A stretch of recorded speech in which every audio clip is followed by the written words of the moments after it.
নমস্কার, পাখিরালয় কলকাতায় আপনাদের স্বাগত। জেব্রা ফিঞ্চ এটা আমার খুবই পছন্দের পাখি। জেব্রা ফিঞ্চ দিয়েই আমি জীবনে প্রথম পাখি পোষা শুরু করেছিলাম। জেব্রা ফিঞ্চ ধূসর কালো রঙের, খুবই মিষ্টি স্বভাবের চনমনে পাখি। এরা কখনো নিজেদের মধ্যে সেভাবে মারামারি করে না। এই জেব্রা ফিঞ্চ থেকে পরবর্তীকালে খাঁচায় মিউটেশনের মাধ্যমে ফন, হোয়াইট, চেস্টনাট, অ্যালবিনো এইরকম বিভিন্ন প্রজাতির জেব্রা ফিঞ্চ তৈরি করা সম্ভব হয়েছে। এই ফিঞ্চ জাতীয় পাখি সমগ্র অস্ট্রেলিয়া মহাদেশ জুড়ে বিভিন্ন প্রজাতিতে মুক্ত অবস্থায় পাওয়া যায়। এই ফিঞ্চ জাতীয় পাখি মূলত কাংনিদানা, চীনাদানা, ব্ল্যাক সিড, ক্যানারি সিড এগুলো খেয়ে থাকে। এই ফিঞ্চ জাতীয় পাখি যেহেতু সারা বছর ধরেই প্রচুর সংখ্যায় ডিম বাচ্চা করে, তাই এদের শরীরে যাতে কোনোভাবেই প্রোটিন, ভিটামিন, মিনারেলসের অভাব না হয় সেই জন্য বাড়তি খেয়াল রাখতে হয়। বিভিন্ন প্রজাতির ফিঞ্চ জাতীয় পাখি কলোনিতে একসঙ্গে রাখা যায়, কিন্তু প্রজনন করাতে গেলে প্রত্যেক প্রজাতির আলাদা আলাদা পাখি জোড়ায় জোড়ায় কমপক্ষে 2 ফুট লম্বা, 1.5 ফুট চওড়া, 1.5 ফুট উচ্চতা বিশিষ্ট খাঁচায় 1/2 ইঞ্চি বাই 1/2 ইঞ্চি ফাঁকের নেটে জাল দিয়ে রাখতে হয়। এই ফিঞ্চ জাতীয় পাখিদের প্রত্যেক দিন সকালের দিকে পিঁপড়ের ডিম না হলে সিদ্ধ ডিম বিস্কুটের গুঁড়ো দিতে হয়। আর মাঝে মাঝে এদের জলের সঙ্গে মাল্টিভিটামিন, মাল্টিমিনারেলস এগুলো একটা কোর্স করতে হয়। আর মাঝে মাঝে এদের শাক পাতা হিসেবে পালং শাক, কলমি শাক, নোটে শাক, থানকুনি পাতা, হিংচে শাক এগুলো কুচিয়ে দিতে হয়। আর এদের খাঁচায় ভিটের গুঁড়োর সঙ্গে সব সময় ডিমের খোসার গুঁড়ো, ঝিনুকের গুঁড়ো, কাটেল ফিশ বোনের গুঁড়ো এগুলো দিয়ে রাখতে হয়।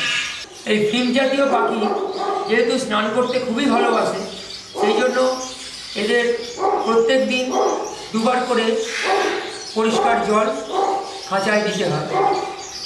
আর এই জলের পাত্রটা সবসময় খাঁচার মাঝখানে দিলে ভালো হয়। এই জেব্রা ফিঞ্চ প্রজননে সফলতা পাওয়ার পরে আমি বিভিন্ন ধরনের অস্ট্রেলীয় ফিঞ্চ পুষতে শুরু করেছি, আর এদের প্রজননে সফলতাও পাচ্ছি। এই ফিঞ্চ জাতীয় পাখিদের খাঁচায় বাসা হিসেবে দুমুখ বন্ধ বেতের চুবড়ি দেওয়া যেতে পারে। আর যদি বেতের চুবড়ি না পাওয়া যায় তাহলে প্লাস্টিকের ঝুড়ি দুমুখ বন্ধ করে দেওয়া যেতে পারে। আর এই চুবড়ির মধ্যে বাসা তৈরির উপকরণ হিসেবে নরম নারকেল ছোবড়া ভরে দিতে হবে। এই ফিঞ্চ জাতীয় পাখি যেহেতু দানা ছড়িয়ে খুব নোংরা করে, তাই এই ফিঞ্চ জাতীয় পাখিদের খাঁচায় ভেতরে খাবার না দিয়ে যদি ফিডারের মাধ্যমে খাবার দেওয়া হয় তাহলে খাবার নষ্ট কম হয় আর খাঁচার ভেতরটা অনেকটা পরিষ্কার রাখা যায়। এই ফিঞ্চ জাতীয় পাখি যেহেতু স্নান করতে খুবই ভালোবাসে, তাই এদের খাঁচায় মেঝেতে অ্যাসবেস্টস শিট দিতে হয়। তাহলে পাখি স্নান করলে সেই স্নানের জলটা অ্যাসবেস্টস শিট শুষে নেয়। এই ফিঞ্চ জাতীয় পাখিদের যখনই প্রজনন করানো শুরু হবে তখন থেকে অতি অবশ্যই জলের বাটির মাঝখানে একটু বড় আকারের একটা পাথরের টুকরো দিয়ে রাখতে হবে, যাতে কোনোভাবে যদি ছোট বাচ্চা ঝুড়ি থেকে বেরিয়ে জলে পড়েও যায়, তাহলে সে ওই পাথরের ওপর উঠে বেঁচে যাবে। এই ফিঞ্চ জাতীয় পাখি প্রজাতি ভেদে সারা বছর ধরে 4 থেকে 6টি ডিম পাড়ে। আর এই ডিমগুলো থেকে 10 থেকে 15 দিনের মধ্যে বাচ্চা ফুটে বেরিয়ে পড়ে। আর বাচ্চা ফোটার মোটামুটি 20 থেকে 25 দিনের মধ্যে বাচ্চাগুলো ঝুড়ি থেকে বেরোতে শুরু করে। আর মোটামুটি 1.5 থেকে 2 মাস বয়সের মধ্যে বাচ্চাগুলো পুরোপুরি খেতে উঠতে শিখে যায়।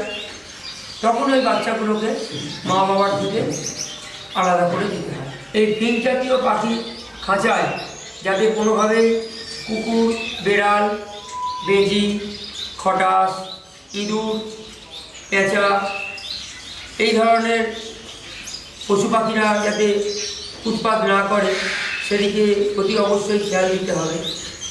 লাল পিঁপড়ে ফিঞ্চ জাতীয় পাখির মহাশত্রু। এই লাল পিঁপড়ে যাতে কোনোভাবেই ফিঞ্চের খাঁচায় উঠতে না পারে সেই জন্য ফিঞ্চের খাঁচা অতি অবশ্যই দেয়াল থেকে কিছুটা ফাঁক দিয়ে রাখতে হবে। আর এই ফিঞ্চের খাঁচার প্রত্যেকটা পায়ার ছোট বাটিতে তেল জল জাতীয় কিছু দিয়ে তার উপর খাঁচা বসাতে হবে, তবেই ফিঞ্চ জাতীয় পাখিকে পিঁপড়ে থেকে বাঁচানো যাবে। আমার এই ভিডিও যদি আপনাদের ভালো লেগে থাকে তাহলে এটা বন্ধুবান্ধবের মধ্যে শেয়ার করে লাইক করে দেবেন আর আমার এই চ্যানেলটাকে সাবস্ক্রাইব করে রাখবেন। নমস্কার।